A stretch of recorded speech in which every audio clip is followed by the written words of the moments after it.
Aw, yeah, sourdough sandwich bread. Even you can make this from home.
Okay, so the recipe calls for 6 to 7 cups of unbleached flour.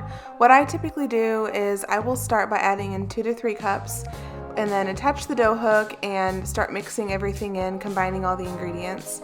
Then I'll stop the mixing process periodically, adding more and more flour. The trick to this is you just want to make sure that when you're adding flour, your ball of dough has not started to fully form yet.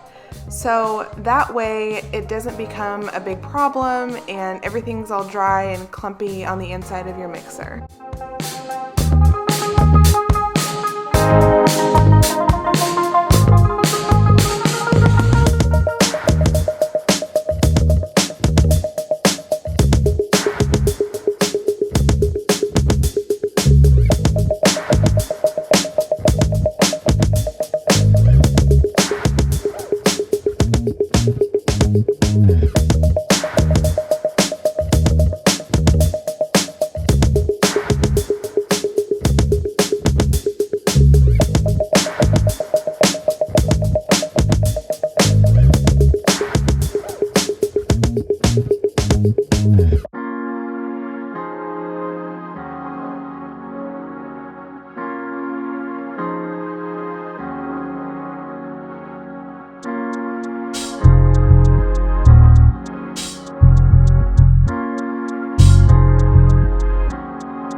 my attempt at showing you the window screen test.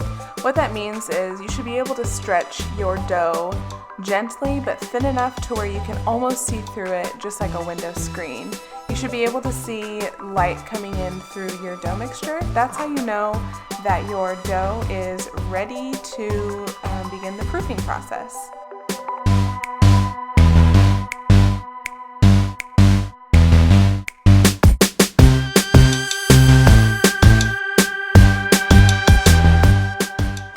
Okay, so once your dough has mixed long enough to pass the window screen test, go ahead and take your dough out of the mixer, then form it into a shape of a mound. You are going to want to make sure that the top of your dough is nice and smooth. Next step is to place it into a pre-greased glass bowl. I did grease mine with coconut oil since that's the oil that we used in the ingredients. Don't want to stray from flavor. I absolutely would recommend covering the top of the dough with another layer of coconut oil so that way it doesn't create kind of like a soft crust texture during the rising period. Then you'll want to cover the dough inside the glass bowl with a tea towel or a kitchen towel for the next 24 hours to let it rise.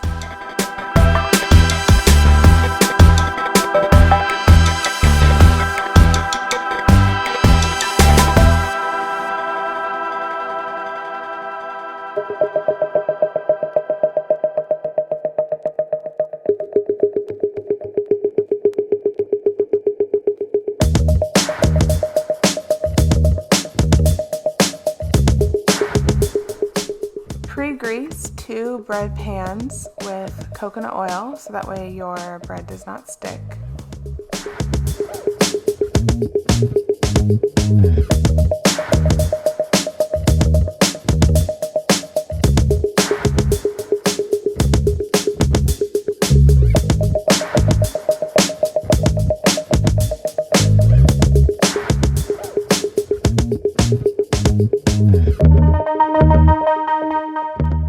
Once you have your bread pans pre-greased with coconut oil, dump out your dough that you've been letting rise for the last 24 hours on the counter.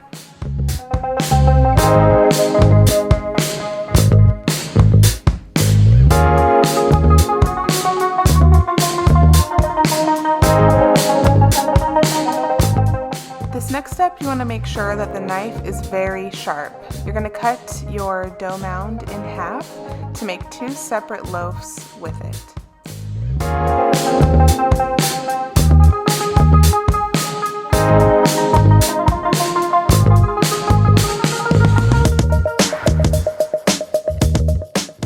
The advice that I'm going to give you next is after making several loaves of sourdough bread, some that have been extremely successful and some that have failed miserably. I've also watched countless hours of YouTube tutorials on the proper way to fold and knead your dough, and I have come to the conclusion that as long as your sourdough starter was ready to be used, you've mixed your dough long enough to where it passes the window screen test, and you let your sourdough rise for 2 separate periods, that it really doesn't matter the way that you knead your dough the second time. So as you can see here, I have folded it and I'm just folding and folding and folding until I feel like it is a really good consistency to just shove into a pan and that it's going to rise well again the second time.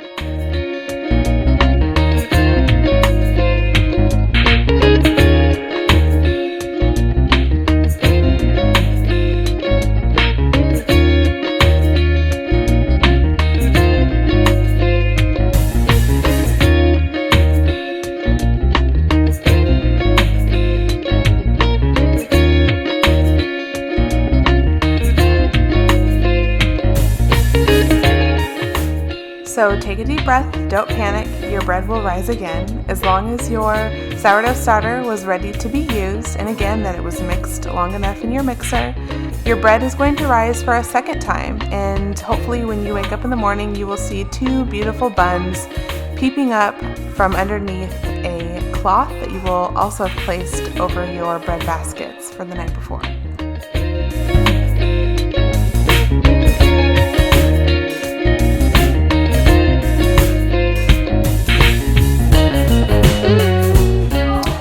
everybody. So it is Monday morning. I believe it's like 11 o'clock. I'm sure it's about 11 o'clock. You might hear the kids in the background. They are doing some makeshift math activities together since there's no school. This is how much the bread rose after I split it into the two pans. So now what I'm going to do is I'm going to put it in the oven at 400 degrees for 35 minutes. It is recommended for at least 30 minutes, and I have just found that with my oven in particular, the bread does a little bit better with creating a good crust and whatnot at 35 minutes. So here we go. Fresh out the oven, your loaves of sourdough bread will feel very hard on top, and I mean rock hard. After 5 minutes, remove them from the pan and let them cool off at room temperature. After your bread has fully cooled down, get yourself a sharp knife and cut off a slice.